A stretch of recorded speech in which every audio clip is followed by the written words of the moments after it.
and at the same time, in the 70s, after Cuba and Berlin, and so in the 60s, but in the 70s, we started building a sort of international institutional architecture that helped reduce the risk of military confrontation of nuclear weapons being used.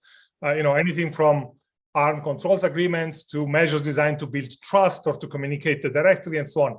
And then in the last decade or so, that has been progressively kind of scrapped. So we are even in a more dangerous situation than we were, let's say, at the end of the last century. Completely. I mean, we are now reaping the bad fruits of neglect, that's been going on for several years, not just about nuclear weapons, but in general, about international institutions and global cooperation.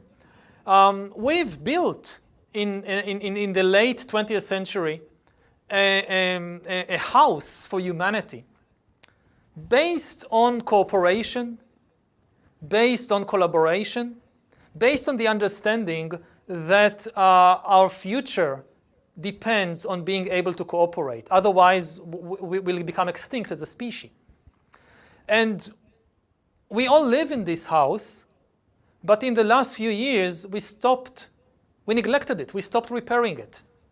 We allow it to deteriorate more and more. And, eventually it is collapsing now. So I hope that people will realize before it's too late that we need not just to stop this terrible war, we need to rebuild the institutions, we need to repair the global house in which we all live together. If it falls down, we all die.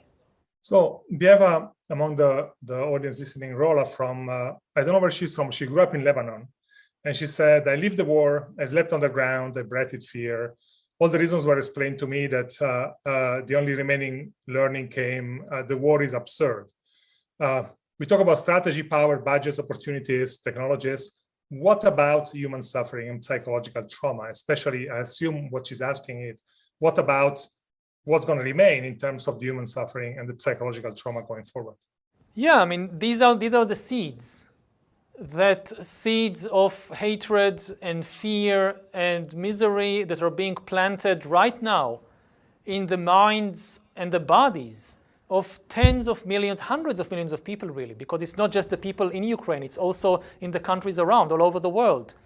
And these seeds will give a terrible harvest, terrible fruits in years, in decades to come. This is why it's so crucial to stop the war immediately. Every day this continues, plants more and more of these seeds. And, like this war now, its seeds were to a large extent planted decades and even centuries ago. That part of the Russian fears that are motivating Putin and motivating people around him is memories of past invasions of Russia, especially, of course, in the Second World War. And, of course, it's a terrible mistake what they are doing with it. They are recreating again the same things that they should learn to avoid. But yes, these are still the terrible fruits of the seeds being planted in the 1940s.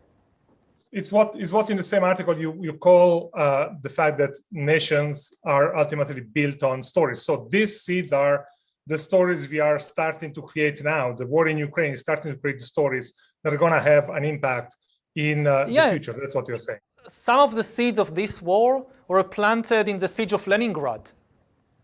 And now it gives fruit in the siege of Kiev, which may give fruit in 40 or 50 years in more terrible. We need to cut this. We need to stop this. As a historian, I feel sometimes ashamed or responsible, I don't know what, about what history, the knowledge of history is doing to people. In recent weeks, I've been watching all these world leaders talking with Putin, and very often he gave them lectures on history. I think that Macron had a discussion with him for 5 hours, and afterwards said, most of the time he was lecturing me about history. And as a historian, I feel ashamed that this is what my profession in some way is doing. I know it from my own country. We suffer in Israel. We suffer from too much history. I think people should be liberated from the past, not constantly repeating it again and again. You know, everybody should kind of free themselves from the memories of the Second World War. It's true of the Russians. It's also true of the Germans. You know, I look at Germany now, and what I really want to say, if there are Germans watching us, what I really want to say to the Germans, guys, we know you are not Nazis. You don't need to keep proving it again and again. What we need from Germany now is to stand up and be a leader, to be at the forefront of the struggle for freedom. And sometimes Germans are afraid that if they speak forcefully or pick up a gun, everybody will say, hey, you're Nazis again. No, we won't think that. That's happening right now. I mean, lots of things that were inconceivable just 10 days ago have happened in the last few weeks. And one of the most striking, to me in any case, is Germany's reaction and transformation. I mean, the new Chancellor Olaf Scholz the other day announced that Germany will send arms to Ukraine and we spend an extra $100 billion in building up its army. That reverses completely the principles that have guided Germany's foreign policy and security policies for decades. So that shift is happening exactly at this moment and very, very fast. Yeah, and I think it's a good thing that we need the Germans to, I mean, they are now the leaders of Europe, certainly after Britain left in Brexit.